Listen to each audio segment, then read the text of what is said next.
আসসালামু আলাইকুম আমার প্রিয় আপু ভাইয়েরা, সবাই কেমন আছেন? আশা করি সবাই অনেক অনেক ভালো আছেন। আমি আলহামদুলিল্লাহ অনেক ভালো আছি। আবারও চলে এসেছি নতুন একটি রেসিপি নিয়ে। তার আগে যারা এতক্ষণ পর্যন্ত দেখলে প্লিজ একটি লাইক দিয়ে ভিডিওটি ফুল ওয়াচ করবেন। এখানে আমি 4টি আম ভালো করে ধুয়ে পরিষ্কার করে নিয়েছি। নিয়ে এগুলোকে আমি ছোট ছোট করে পিস করে কেটে নিয়েছি।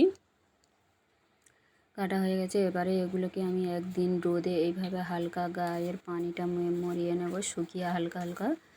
আমগুলো আমার শুকিয়ে রেডি হয়ে গেছে। এবারে আমি কড়াতে পরিমাণ মতো সরিষার তেল দিয়ে দেবো, দিয়ে আমগুলো ওর মধ্যে দিয়ে ভেজে নেব। খুব বেশি দেওয়া যাবে না, পরে আমি বেশি করে তেল দিয়ে দেবো। এবারে আমগুলো ওর মধ্যে গরম তেলের মধ্যে দিয়ে দেবো, দিয়ে আমি ভেজে নেব। হালকা ভাজা হয়ে এলে তারপরে আমি এর মধ্যে নুন দিয়ে দেবো স্বাদ মতো।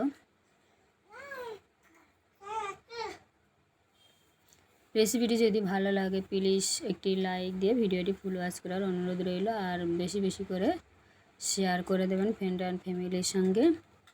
এখানে আমি আমের আচার আর লাল মরিচের আচার বানিয়ে দেখাবো। একসঙ্গে মিশিয়ে আমি স্বাদ মতো লবণ দিয়ে দিয়েছি। আর আমি পাকা ঝাল শুকিয়ে একদিন তারপরে তেলে ভেজে নিয়েছি। পরিমাণ মতো সরিষার তেল দিয়ে আমি ভেজে নিয়েছি। ওটাকে আমি মিক্সিং জারের মধ্যে নিয়ে, ওটা আমি তোমাদের দেখাইনি আর, মিক্সিং জারের মধ্যে নিয়ে ওটা পেস্ট বানিয়ে নিয়েছি। এবার আমের মধ্যে দিয়ে দিয়েছি ধনিয়ার গুঁড়ো, জিরে গুঁড়ো ভাজা, জিরের গুঁড়ো ভাজা, ধনিয়ার গুঁড়ো, আর দিয়ে দিয়েছি সরিষার গুঁড়ো। সরিষাটা আমি গুঁড়ো করে নিয়েছি কাঁচা, এইভাবে নিয়ে এবারে তেলের মধ্যে দিয়ে ভালো করে মশলাটা আমি ভাজা ভাজা করে নেব। আমটা আমার রেডি হয়ে গেছে। এবারে আমি দিয়ে দেবো লাল মরিচের এই পেস্টটা বানিয়ে রেখেছিলাম।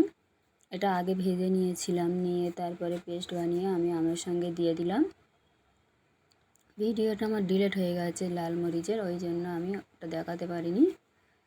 আপনারা চাইলে এইভাবে বানিয়ে দেখবেন, কেমন অনেক সুন্দর ও মজার হয়। এইভাবে একবার হলেও ট্রাই করে দেখবেন, আর ভালো লাগলে বেশি বেশি করে শেয়ার করে দেবেন। আচারটা আমার রেডি হয়ে গেছে। এইভাবে আমি ভেজে ভেজে একদম করে নিয়েছি তেলের উপর। এবার আমি একটা বয়ামের মধ্যে এইভাবে দিয়ে দিয়েছি ঠান্ডা করে নিয়ে। এবার এটাকে আমি রেখে দেবো রোদে, মাঝে মাঝে একটু রোদে দিতে হবে। এইভাবে 1 বছর পর্যন্ত ভালো থাকবে।